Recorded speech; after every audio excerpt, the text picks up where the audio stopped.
দ্বিতীয়বারের মতো বাংলাদেশ পাকিস্তানকে ২-০ ব্যবধানে সিরিজ হারিয়েছে। দ্বিতীয়বারের মতো বাংলাদেশ পাকিস্তানকে ২-০ ব্যবধানে হোয়াইট ওয়াশ করেছে, এক কথায় বাংলা ওয়াশ করেছে।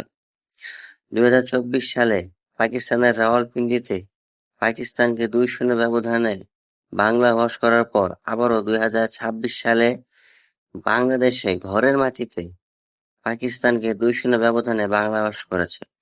তবে এত কিছুর মধ্যে সিলেট টেস্টের চতুর্থ দিনে একটা চমৎকার দৃশ্য দেখা গেছে। সেটা হচ্ছে মোহাম্মদ রিজওয়ান এবং লিটন দাসের মধ্যে ঝগড়া, তর্ক-বিতর্ক।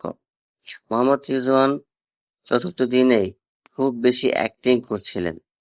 খুব বেশি অ্যাক্টিং অর্থাৎ ওভার অ্যাক্টিং, যেটা লিটন দাসের একেবারে পছন্দ হয়নি। তাই তিনি পেছন থেকে বলছিলেন এই ওভার অ্যাক্টিং এর জন্য ৫০ টাকা কাটা হবে বা ৫০ পয়সা কাটা হবে। আর সেটাই মোহাম্মদ রিজওয়ানের ভালো লাগেনি। পাকিস্তানের প্রত্যেকেই জানে মোহাম্মদ রিজওয়ান অতিরিক্ত ওভার অ্যাক্টিং করেন। আর তাই ওভার অ্যাক্টিং কেউই পছন্দ করে না। তাই এখন আপনারাই ডিসাইড করুন মোহাম্মদ রিজওয়ানের এই ওভার অ্যাক্টিং এর কারণে তাকে কততে কত মার্কস দেওয়া যায়।